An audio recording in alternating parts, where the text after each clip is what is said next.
So hi everyone, today in this video we're gonna develop another mental model that can be useful for you. Since mental models are representations about how the reality work, and as much more you grasp deep, higher is your probability of getting what you want, that is, prosperity. But to get prosperity you need to take actions that are appropriate from so is the objective that you are, having encountered the context that you're present, since you always have feedback loops and you rely in feedback loops. And then so obviously for that you need to require to understand that if you want to get a specific type of feedback from what you get from other type of elements in your system, you're gonna have to understand what so is the actions that makes you get that feedback. And for that, so you require to have information, knowledge about how the psychology of the people are, about economics, about thinking, all the type of fields that we study that you can take a knowledge about, and you can make it be your principles to rule your life. And then so it's the value of the mental models is the paper that they have in being like the fundamental type of what you can take from learning. There are some models that you take from the study that we do that are the essence, and you don't need to rely in paying a lot of hours studying a lot text. Just take the mental models that are so present implicit in the thing, and then so you already got like the 80% of the informations. That's all the type of text studies that exist in the world.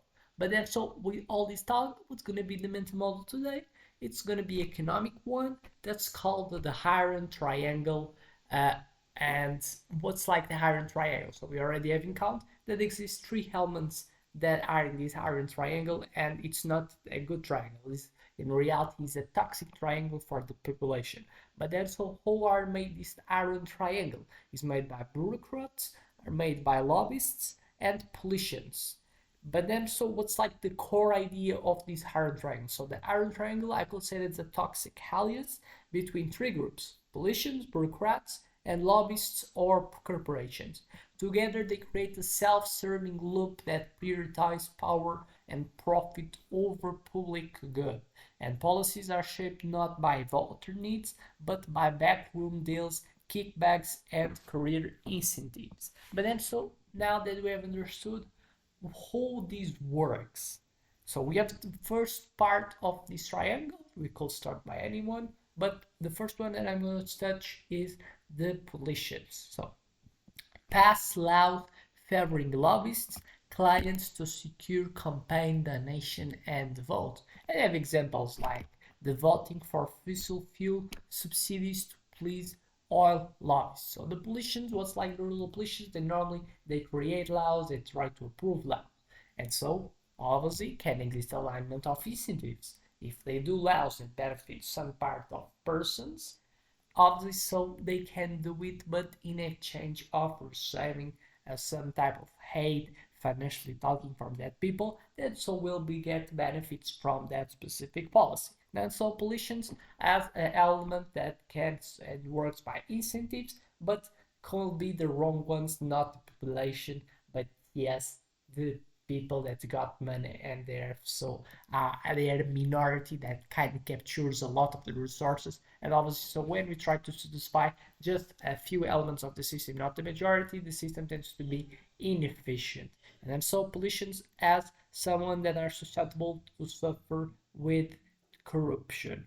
Another type is the bureaucrats. Implement policies in ways that benefit corporations. So another type of power that as well can implement policies. But that specific one is the politicians could be bureaucrats. It's like a different type of person that I could say the bureaucrats are.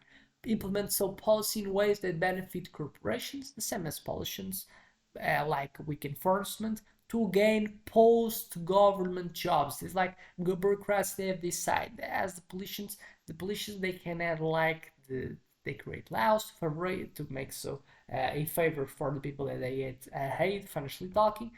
But the bureaucrats is like a type of politician that they do it, but as well in a way to remain in the power. Because what's like the object of bureaucracy, if we're talking about the bad side, is making difficult to exist new competition that so can dethrone you for the position of power that you have. And then so these bureaucrats, they do it, but not just financially talking, but as well they were like power seekers. And then so they make it as well to gain post-government jobs like revolving door. And we have examples like FDA officials approving risky drugs, then joining pharma boards. So that's the second part. It's a different type of politicians, but they kind of close in what style, like the power and how they contribute for lobbyists and corporations is by implementing policies. But bureaucrats have still a second step that is as well, they do it to gain post-government jobs.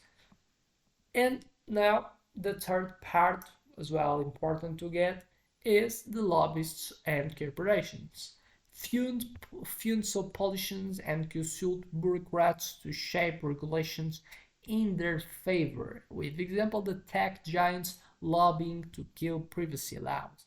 As a result, a closed system where the public is locked out and elites write their own rules. What could be like real-world examples to better illustrate so this? Military and industrial complex. Politicians approve bloated defense budgets to please harms lobbyists.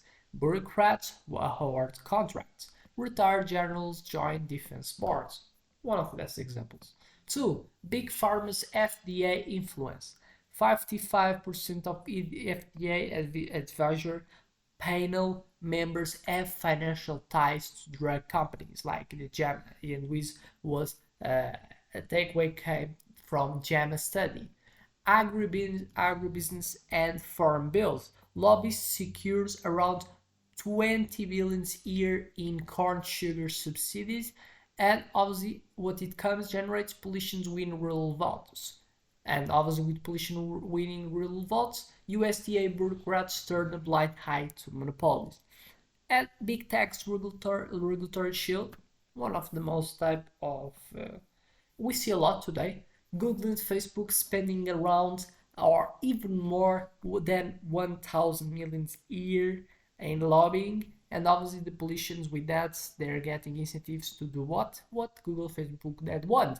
There's block antitrust bills, and then so ex regulators that have done it as well. They join the tax firms as consultants with a type of name that is not what they really are. So, but then why it matters? I think it's everyone understands why it matters, why it's important. The system is made to benefit and to make it the society evolve as a group and not just as a minority of that society. And so matters because we have stagnant policies. The triangle blocks progress on climate, welfare, inequality.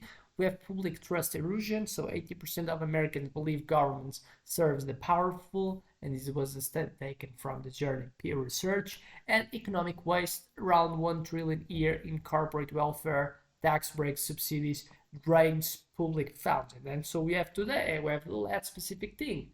A lot of this money as well is not just the ones that these big corporations that the users have.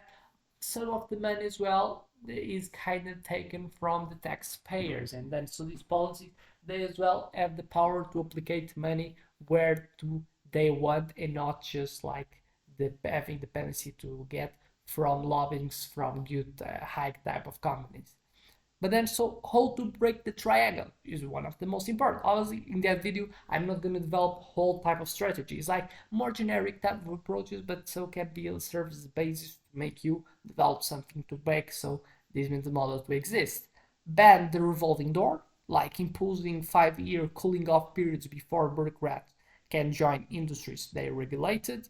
Public campaign financing, replace corporate donations with taxpayer-funded elections to cut lobbyist influence. Transparency laws, like mandate live stream meetings between officials and lobbyists. Citizen juries, randomly selected citizens, not insiders, advise on key policies. It was tested in Ireland's Climate Assembly. And whistleblower protections, shield insiders who expose corruption. We have example like the big tobacco whistleblowers. So with that video, I expect you can take certain type of insight. I expect it was enough to have liked the video and subscribe it, put a like, and see other videos in this channel that can so may trigger your interest. We did much more to say, just thank you and see you in the next one.